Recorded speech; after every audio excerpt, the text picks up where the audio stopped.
marchons ensemble, nous marchons ensemble vers ce beau pays.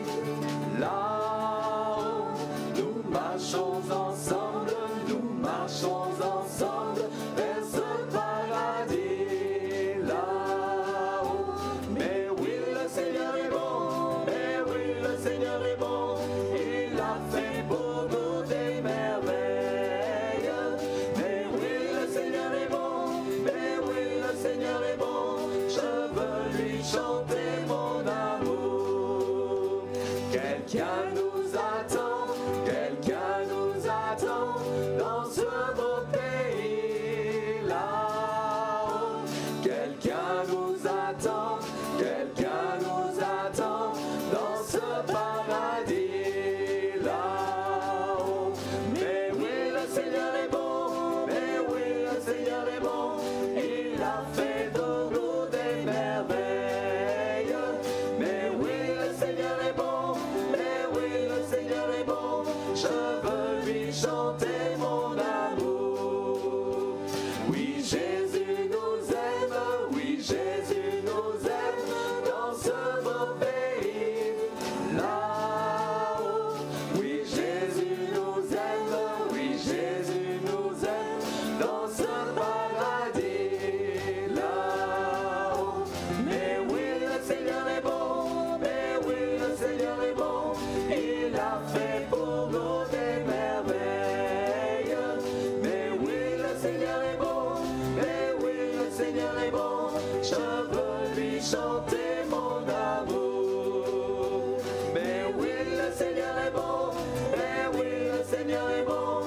Il a fait pour nous des merveilles. Mais oui, le Seigneur est bon, mais oui, le Seigneur est bon. Je veux lui chanter mon amour. Bonsoir à chacune, à chacun. Bienvenue encore sur ce temps où nous pouvons partager le message de l'Évangile, la parole de Dieu. Et aujourd'hui, j'aimerais vous parler de ce que Jésus peut faire dans votre vie. Savez-vous que vos fardeaux, Jésus pouvait les porter. Jésus peut les porter encore aujourd'hui. Alors, ce conseil, c'est que la parole de Dieu nous dit, c'est d'abandonner nos fardeaux à Jésus. Quel que soit votre fardeau, quel que soit ce qui vous donne de la peine aujourd'hui, eh bien déjà, c'est la base de ce message, venez à Jésus et il peut porter votre fardeau. Il peut vous alléger maintenant. En cet instant, il peut faire cette œuvre dans votre cœur. Alors croyez que, alors que nous allons lire la parole de Dieu, alors que nous allons partager sur cette parole, vous recevez de la part de Dieu. Ouvrez votre cœur à sa parole et recevez par la foi ce qu'il veut faire pour vous. Lisons donc maintenant ce que la parole de Dieu nous dit. Et nous lisons dans l'évangile de Matthieu au chapitre 11, au verset 28. Et ce chapitre nous parle de ce que Jésus fait dans notre vie. Et au verset 28, donc à la fin du chapitre 11, nous voyons qu'il y a un appel de Jésus qui s'adresse à chacun d'entre nous. Et dans cet appel, Jésus nous dit, et c'est à vous aussi qu'il parle ce soir encore, et il dit, « Venez à moi, vous tous qui êtes fatigués et chargés, et je vous donnerai du repos. Prenez mon joug sur vous et recevez mes instructions. Car je suis doux et humble de cœur, et vous trouverez du repos pour vos âmes. Car mon joug est doux et mon fardeau est léger. » Amen. Voilà donc l'appel de Jésus qui s'adresse encore à chacun d'entre nous ce soir. Le Seigneur nous dit, venez à moi. Venez à moi. C'est tellement important de réaliser que ce n'est pas qu'un être humain qui nous appelle, mais c'est bien le Fils de Dieu. Celui qui est dans les cieux, actuellement, Jésus, il est vivant. Oui, il est ressuscité des morts. Et alors, s'il est vivant aujourd'hui, eh bien, il est là encore présent aujourd'hui, prêt à vous accueillir lui aussi, vous aussi, dans sa présence. Cet appel, vraiment, recevons-le de la part de Jésus. Un appel qui s'adresse à chacun, à tous. Qui que vous soyez, en fait, c'est là la volonté de Dieu. La volonté de Dieu, c'est de vous appeler et que vous soyez auprès de lui. C'est ce qu'il veut pour vous. Il veut aussi, comme il le dit dans ce texte, il veut vous donner ce repos pour vos âmes. Ce dont vous avez besoin, je le crois aujourd'hui encore, c'est bien le repos de l'âme. Le repos que seul Jésus peut donner. Un repos parfait, une paix parfaite, celle qui vient du Seigneur. Alors, êtes-vous fatigué? Êtes-vous chargé? Qu'est-ce qui fait aujourd'hui que vous soyez si accablé dans votre corps ou dans votre cœur? Eh bien, la solution, comme on l'a dit, c'est de venir à Jésus. Jésus le dit, venez à moi. Venez à moi. On peut venir vraiment à Jésus et c'est une grâce qu'il nous fait. On peut venir à lui par le moyen de la prière. Et une chose est sûre, parce qu'on le voit dans la parole de Dieu, dans les témoignages encore qu'on entend aujourd'hui, oui, Jésus exauce la prière. Et votre prière, Jésus est prêt de l'exaucer, encore aujourd'hui. Dans ce texte ici, Jésus parle ici, et on le voit, ce qu'il fait, il parle à des personnes qui sont chargées sous de lourds fardeaux. Les fardeaux, ce sont des choses qui amènent l'épuisement, des choses qui nous chargent tellement qu'on perd même tout espoir de s'en sortir. On a l'impression que c'est tellement lourd qu'on est écrasé sous le poids de ces fardeaux. Et même, les fardeaux amènent aussi la lassitude dans notre vie. On est là, on est sans repos, sans cesse marchant même parfois dans l'anxiété, dans le stress, dans la tristesse, dans le désespoir. Alors, on peut se poser cette question et je peux vous la poser à vous. Quel est votre fardeau? Qu'est-ce qui vous charge actuellement? Qu'est-ce qui fait que vous êtes épuisé en ce moment? Qu'est-ce qui fait que vous êtes fatigué et chargé? La Bible, elle nous en parle de ces fardeaux-là. Elle nous montre de nombreux fardeaux, mais il y en a un qui touche toute l'humanité. Et ce fardeau-là, il faut être libéré aujourd'hui. Ce fardeau, c'est le fardeau du péché. Le fardeau même de la culpabilité. Oui, celui-ci, c'est vraiment un fardeau pesant. Un fardeau qui touche toute l'humanité, qu'elle soit, qui que l'on soit, en fait, on est tous touchés. Aujourd'hui encore, oui, on le sait, le péché touche tous les êtres humains. C'est une réalité, on doit en parler parce que la Bible en parle. Et la Bible est la vérité. Elle nous montre que oui, le péché nous touche tous. Parce qu'elle nous montre que depuis Adam et Ève, depuis le péché originel, eh bien nous avons hérité de ce péché nous-mêmes, par le péché d'Adam et Ève. Et par nature, alors, nous sommes tous pécheurs. En fait, sans délivrance de ce péché, il n'y a pas de repos pour notre âme. Il n'y a pas de repos et nous sommes encore sans cesse accablés. Nous sommes sans cesse en train de parfois penser à l'éternité, mais il n'y a pas de repos même par rapport à cette pensée-là que nous avons. Nous disons parfois, oui, dans l'éternité, c'est le néant, c'est rien. Nous ne sommes plus rien. D'autres disent, bah oui, il y a l'enfer, il y a le paradis, c'est ce que la Bible dit. Mais il faut être en paix aussi par rapport à notre éternité. Et cette paix, ce repos de l'âme, on le trouve seulement dans Jésus, en Jésus, celui qui seul peut nous libérer. Le premier pas vers cette délivrance, cette liberté que Jésus veut nous offrir du péché, c'est d'abord de reconnaître que nous sommes perdus sans lui. C'est de reconnaître que nous sommes pécheurs. Parce que si nous disons « non, moi je suis sans péché », eh bien, qu'attendons-nous de la part de Dieu? Nous sommes toujours anxieux alors. Nous n'avons pas ce repos de l'âme si nous nions le péché. Et même si certains vont le nier, certains vont dire qu'ils ne sont pas coupables, que même ils n'ont jamais fait de choses graves dans leur vie, eh bien même eux sont pécheurs. C'est ce que la Bible nous dit. Même si on peut être la meilleure des personnes ici-bas, on peut avoir une vie tranquille par rapport à ce que nous avons fait, on peut même avoir un casier judiciaire vierge. Mais tout de même, on est pécheur. En fait, celui qui se retrouve en prison parce qu'il a fait quelque chose sur cette terre et qui subit justement la condamnation, et celui qui n'a rien fait, eh bien les deux par rapport au péché sont égaux. Il n'y en a pas un qui a plus péché que l'autre. Mais Jésus nous dit oui, que nous sommes tous pécheurs, et qu'alors si nous sommes tous pécheurs, nous avons besoin de ce pardon qui vient de lui, du pardon parfait. Le Seigneur nous dit dans sa parole ce verset, et prenez-le vraiment pour vous aussi dans 1 Jean, chapitre 1er. Si nous disons que nous n'avons pas de péché, nous nous séduisons nous-mêmes, nous nous mentons en fait, et la vérité n'est pas en nous. Mais si nous confessons nos péchés, donc si nous les reconnaissons encore aujourd'hui, Jésus est fidèle et juste pour nous les pardonner et pour nous purifier de toute iniquité. La vérité, même si elle peut être difficile à entendre, c'est que nous sommes tous pécheurs. Alors reconnaissons le péché. Reconnaissons que tout seul, on ne peut rien faire. Reconnaissons que nous avons besoin d'un sauveur, nous avons besoin de pardon. Et ce pardon, oui, je le répète, il se trouve en Jésus. Il faut confesser son péché. C'est ce que ce passage nous explique, nous montre. Confessez vos péchés à Jésus.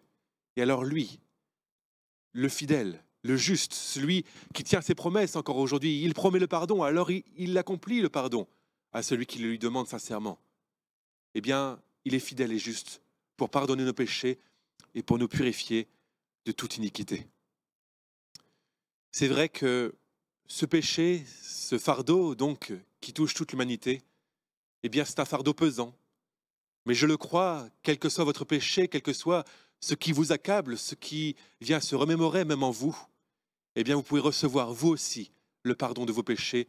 Et oui, parce que le sang de Jésus a coulé à la croix et ce sang couvre tous nos péchés.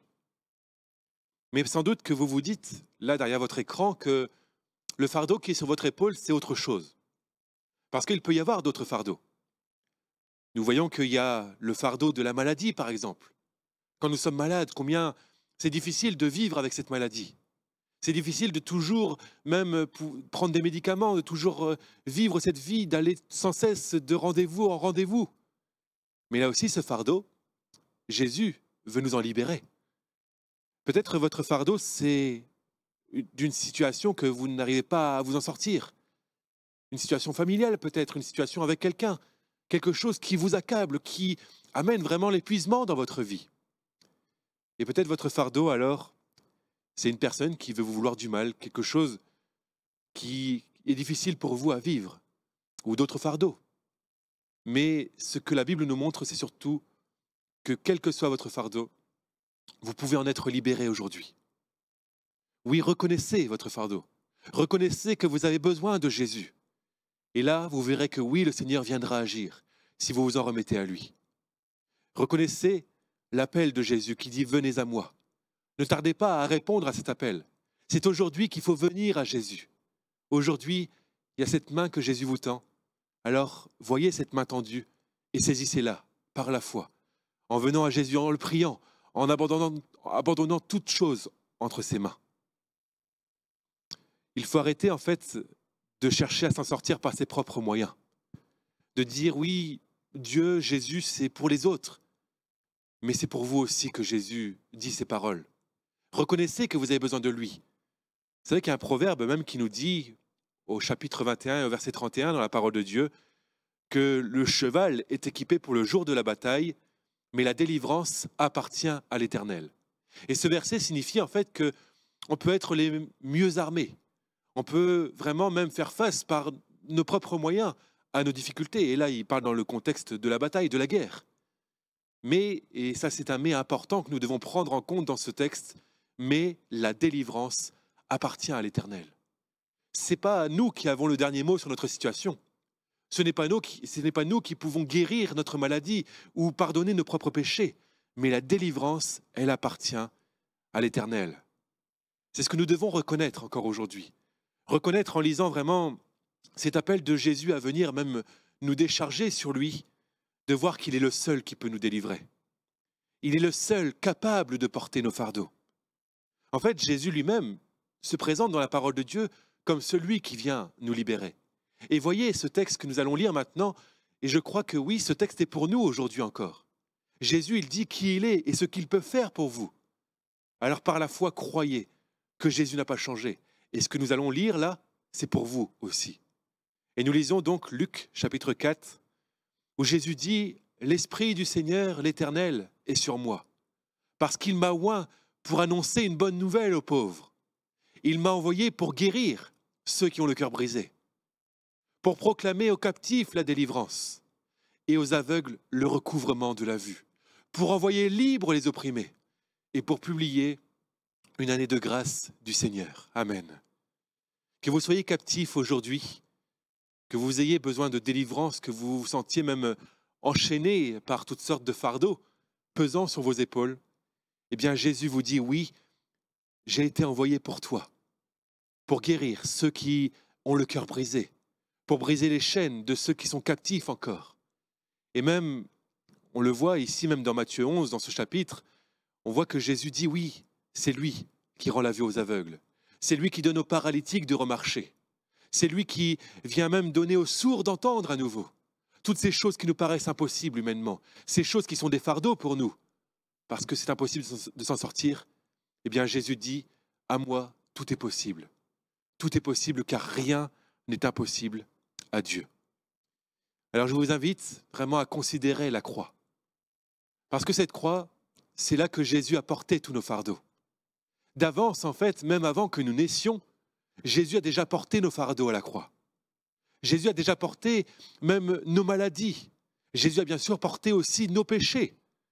Et vous devez le reconnaître aussi, même si vous pensez que vous êtes impardonnable, eh bien même votre plus grand péché, Jésus l'a porté.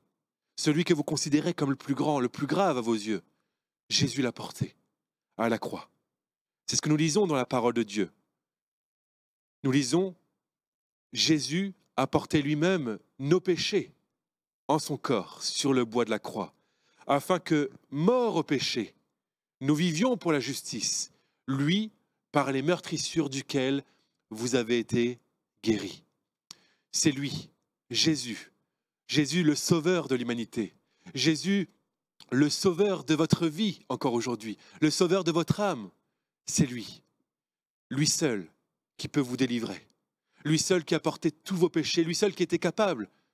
Car bien qu'il est venu comme un homme sur cette terre, eh bien il est monté sur cette croix, oui, comme un homme. Mais il est le Fils de Dieu, sans péché, parfait, sans défaut, c'est lui. Alors oui, c'est pour ça que son sacrifice est pleinement efficace pour nous. Son sang parfait a coulé pour nous à la croix. La promesse alors qu'il nous fait aujourd'hui, c'est vraiment le repos de l'âme.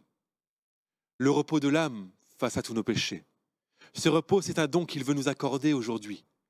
À vous qui, aujourd'hui, eh bien, déchargez vos péchés devant le Seigneur, qui demandez pardon sincèrement, qui vous repentez là, devant Dieu, qu'il a abandonné ce péché, qu'il le délaissé, eh bien, Jésus vous donne l'assurance de votre salut.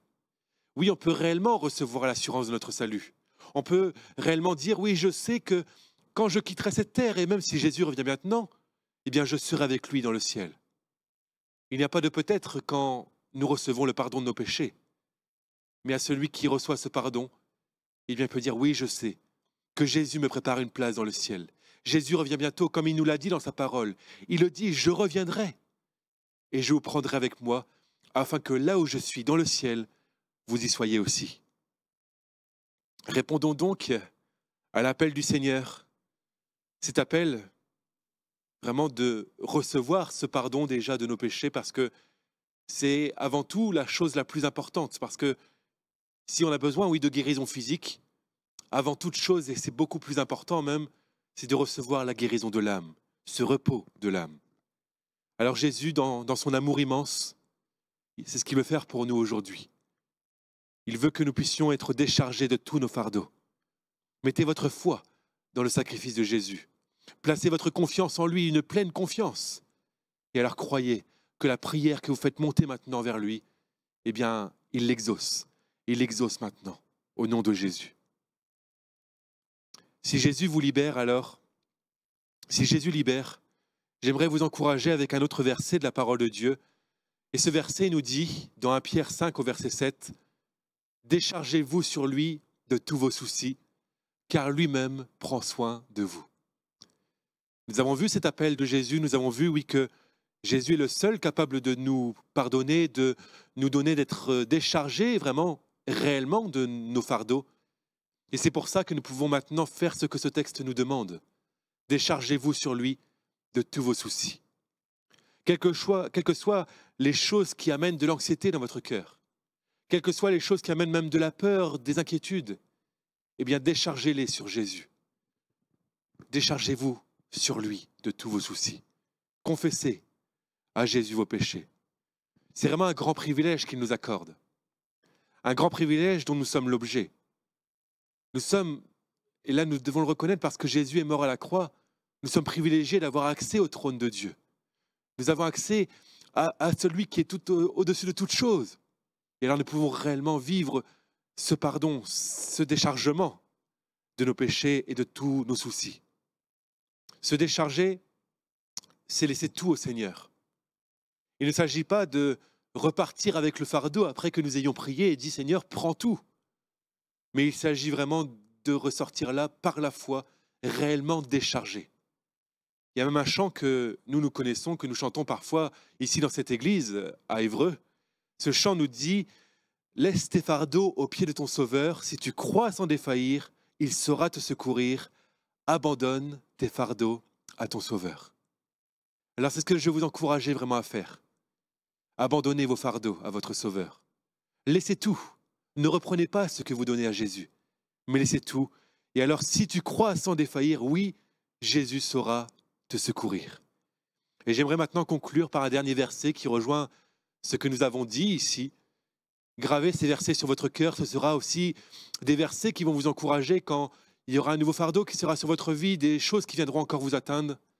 Eh bien, le Seigneur nous dit ce conseil, recommande ton sort à l'Éternel, mets en lui ta confiance et crois-le, oui, Jésus agira. Il n'y a pas de peut-être. Mais oui, le Seigneur, le Tout-Puissant, celui qui est souverain encore aujourd'hui, il agira si tu mets ta confiance en lui. Alors je vous invite maintenant à prier. Et si vous sentez que vraiment vous êtes fatigué, vous êtes chargé, eh bien là où vous êtes, vraiment priez le Seigneur. Priez avec foi, comme nous l'avons dit, abandonnez ces fardeaux aux pieds du Sauveur. Et alors croyez que quand vous faites cette prière par la foi, eh bien vous êtes vraiment déchargé parce que Jésus prend votre fardeau.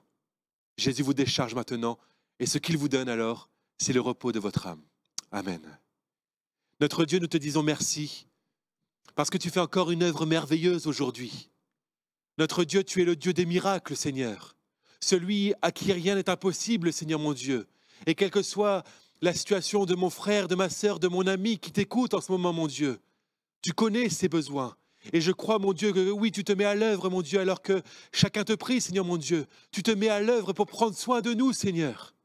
Jésus, fais ton œuvre, Seigneur, mon Dieu. Remplace la crainte par la paix, Seigneur. Remplace le péché vraiment, là où il y a le péché, vraiment apporte le pardon des péchés, Jésus, à ce cœur repentant. Jésus, merci pour le repos de l'âme. Merci pour la joie que tu nous donnes encore à celui qui est triste, mon Dieu. Merci d'apporter vraiment ce dont tu veux accorder à chacun, Seigneur, mon Dieu. Et que tous voient que tu es le Dieu Tout-Puissant, celui qui se soucie de tous parce que tu nous aimes, Seigneur mon Dieu. Tu nous aimes d'un amour éternel. C'est pourquoi, Seigneur mon Dieu, nous t'aimons nous aussi. Et nous te disons merci. Merci pour ce que tu fais et que ton nom soit glorifié encore dans ma vie et dans la vie de chacun d'entre nous, Jésus. Amen. Jésus a mis un chant nouveau dans nos cœurs. Jésus a mis un chant nouveau dans nos cœurs. Rien ne pourrait nous enlever le bonheur. Jésus a mis dans nos cœurs un chant nouveau. Jésus nous a dit de vivre en harmonie. Jésus nous a dit de vivre en harmonie. Par l'Esprit, nous pouvons être tous unis. Jésus nous a dit de vivre en harmonie. Quelle est belle la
Attire-moi à toi.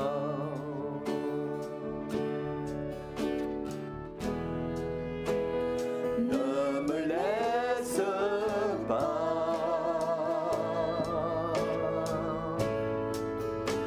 Je veux tout abandonner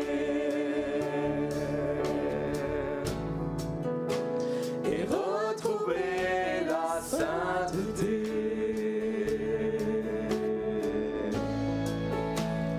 Jésus, je t'adore.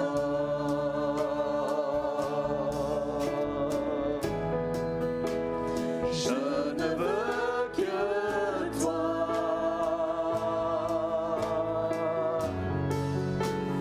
Rien ne peut te remplacer. Dans tes bras, je suis rassuré.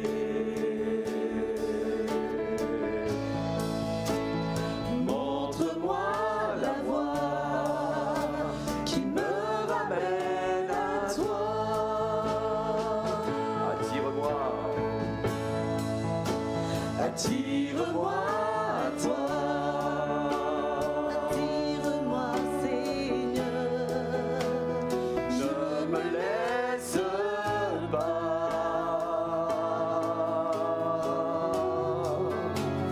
Je veux tout abandonner et retrouver la sainteté. Jésus, je t'adore.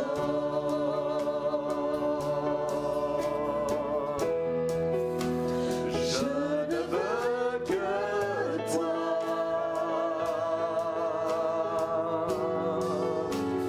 Rien ne peut te remplacer. Dans tes bras, je suis rassuré.